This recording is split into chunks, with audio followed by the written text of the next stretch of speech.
Hello and welcome back. So today we're going to be looking at 18 phrasal verbs that you guys have been asking me about to help you pass your Cambridge Advanced exam.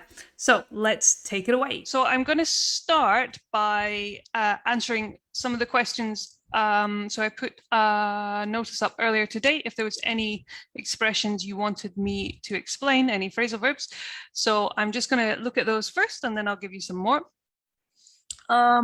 The first one from, sorry if I'm pronouncing your name wrong, Hisumin Lai, was get over you. So to get over someone or something means to recover. So you could get over an illness, for example, but you could also get over a person after you break up with them. So imagine you're dating someone for, I don't know, many years, and then they tell you it's over. They don't want to see you again. It's finished. And you're very, very upset and you're crying and you're sad for days, weeks, months. But eventually, when you start to feel better again, you could say, I have got over you. Yeah. Or I'm going to get over you. I'm going to recover from the breakup. Okay. The other one you said was take on me. This is usually we say take me on. Take on me. I know there's a famous song which I'm not going to I'm not going to sing. But usually it would be take me on. And this means, for example, in work, if I take someone on, it means that I employ them, that I hire them. Okay. In I think the context of the song, if you take someone on, it means like it could be to fight them or to challenge them. It could be used in that sense as well. But the most common way that we would use it would be to like employ someone, to hire them, okay, to take someone on in a job position. Angela, there are so many. Yes, there are thousands, literally thousands and thousands of phrasal verbs. Mateo, hello, good to hear from you again. Okay, you've got quite a few. So I'll start with, okay, take away. So this could be a couple of different things. Takeaway could be if you order food to your house, like a pizza or something. This could be a takeaway food. So they might ask you, is it to sit in or take away? If you order a drink, a coffee, like in Starbucks or something, you might say sit in or take away, or McDonald's or something like that. To take away could also be like literally to like, if you see, I don't know, a student in class sitting playing with their mobile phone, I might take it away from them. You know, so it could literally be like that as well. Or more metaphorically, I might say, what did you take away from this lesson? Kind of like, what information did you grab? What information did you take away? Like, what did you learn from this training today? Did you learn a new phrasal verb? So those would be kind of the most common ways I would use it. Your next one is take off. Take off could be to take off your clothes. Again, I'm not going to demonstrate that one. Or an airplane could take off. So the airplane lands when it goes down, or it takes off. That could also be something in graphs or charts, like something that takes off, that goes up very quickly, like your business could take off if it's getting successful fast, or stocks, shares, numbers, statistics, if they're going up fast, you could say they've taken off. Okay. Your next one is to take up something. This means to start something. So to take up a new hobby, to take up a new sport. So that's a nice one that you can use in the exam, in the speaking exam. If they ask you about your hobbies, you could say, well, I've recently taken up cricket, or whatever you've taken up, whatever you've started. Your next one is take along. You've got lots with take. You've been learning takes. To take along, to take something along is like to bring. So I'm going to my friend's house and I'm going to take along a bottle of wine with me to give to her. Okay. So to take something along with you, to bring. Intake. Intake is like usually used in schools to mean like the number of students, the student intake. Yeah, like how many there are. And your last one, take off. Oh, you've got take off twice. So take off and take off. Cool. So I hope that answers you guys' questions about phrasal verbs. Let me just see if anyone else has posted any more. Max, pull over. Pull over means if you're driving and maybe the police come behind you and you have to stop your car, you have to pull over. So like to stop on the side of the road is to pull over. Okay. Cool. If anyone has any more, just pop them underneath the video or in the post I wrote earlier, and I will try and answer them as well. But I've got a few more to give you guys as well. Again, that I see in the exam quite often. So I'm going to have a look at that with you guys. If phrasal verbs is something that you're struggling with, or the fixed expressions, fixed prepositions, anything like this, jump on the use of English intensive course. So that's really going to help you, not only with the technique for this part of the exam, but all this kind of vocabulary that you need to learn as well. So that's starting in a couple of weeks. Yeah, get in contact if you want to start that. We'll be covering not just use of English and phrasal verbs and all this, but all the other parts of the exam. People have been asking me about writing. I'm going to do lots of writing, listening, reading, speaking, all the different parts of the exam. You get me, and I'll be answering all your questions. So yeah, that's a nice kind of option for you. So if you're interested, let me know ASAP and we can reserve you a spot. Anyway, that's my plugging over for today. But yeah, do get in touch if you are interested in those classes. Okay, the rest of our phrasal verbs. So my first phrasal verb is to write off. I'm gonna write it on the whiteboard just so you can see it. To write off. So this could be used, for example, if you are driving in your car and unfortunately you have a car crash and the car is damaged extremely badly, okay, that you can't repair it, then I would say the car was written off, or I wrote my car off, okay, which means it's like completely kaput, completely destroyed. The other common time we use this is with debt.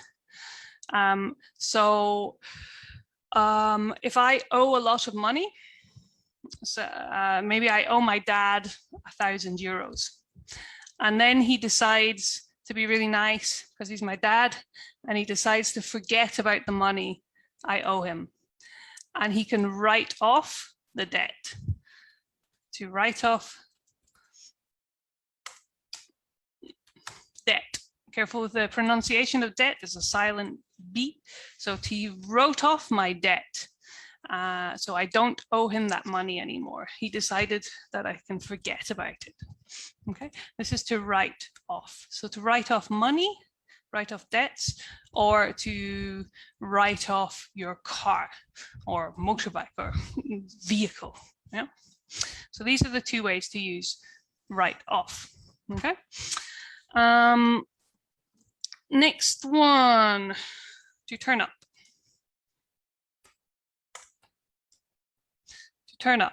So you probably know, turn up the music, turn up the music, the volume.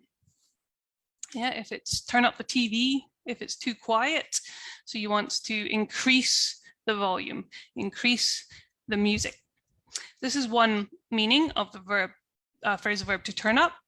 The other one is if you arrive somewhere, to like, you could also say show up would be a synonym here. So he turned up late to the party. Yeah, or I didn't think he would turn up.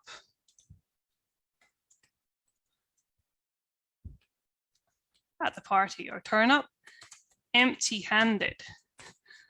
That's when I don't bring my bottle of wine. I don't take along my bottle of wine with me. That means I arrived without anything to give to the host. So I turned up empty-handed to the party. Very bad. Next one, to draw up.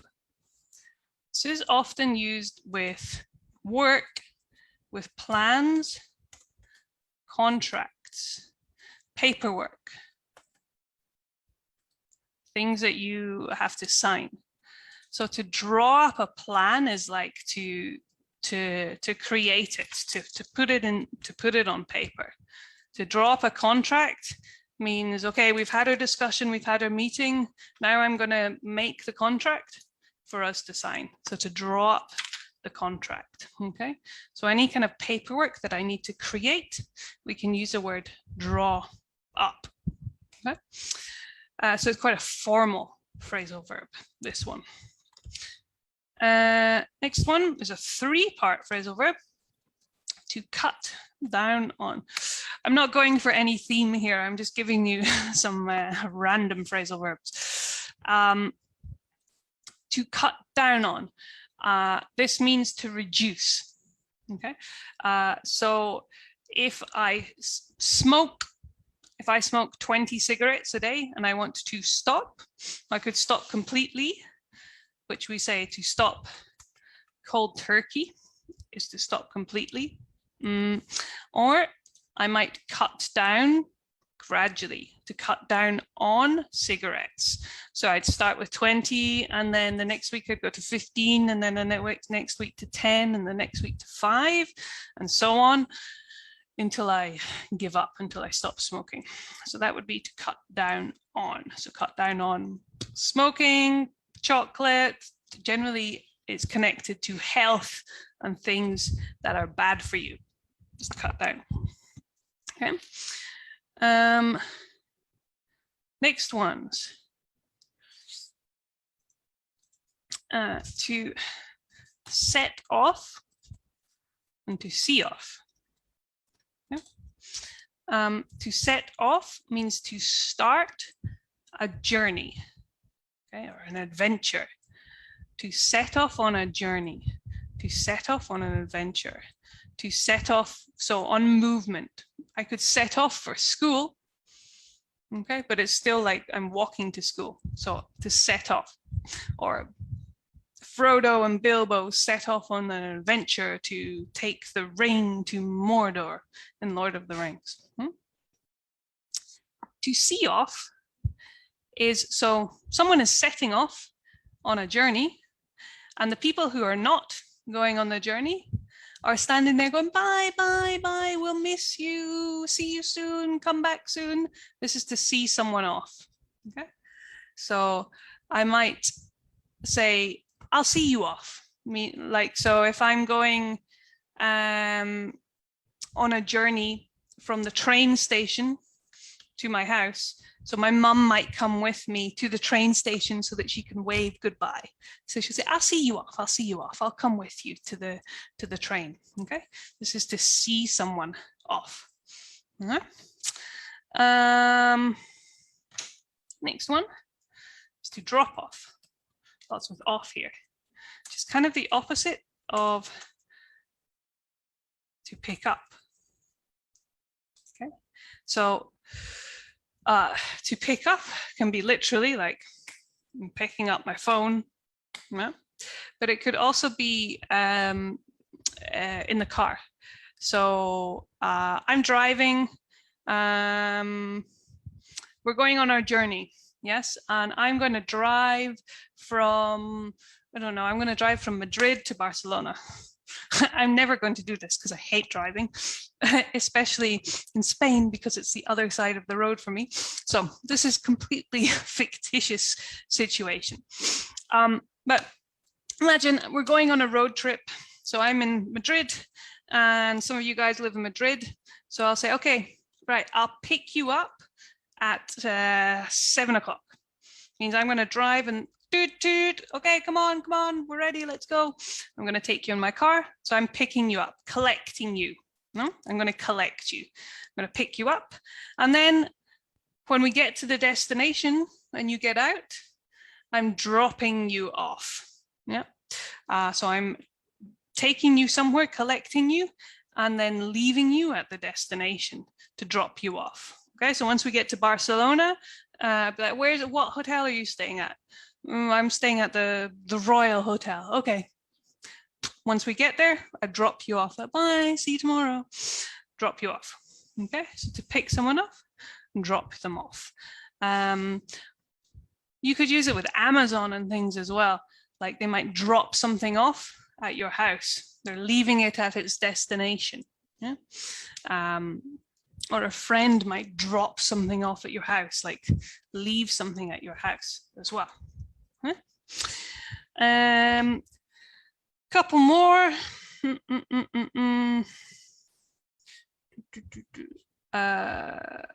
Okay, 2 more. To clear up. This can be used for a few different things. So to clear up could be like tidy up. Like I'd say to the kids in the classroom, like, okay, guys, clear up, tidy up, gather your things, put your pencil case away, put the, I don't know, whatever they're doing, the glue away, put your paper away, everybody tidy up your things. You can use it like this, or we can use it like to clarify something. So if there's an argument or a problem, we might need to clear things up.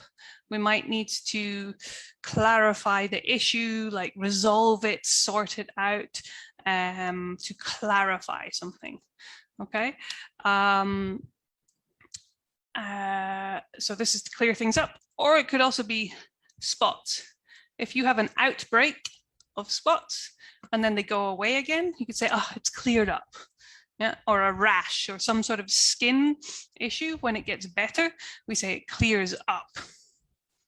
Also with the weather as well, come to think about it.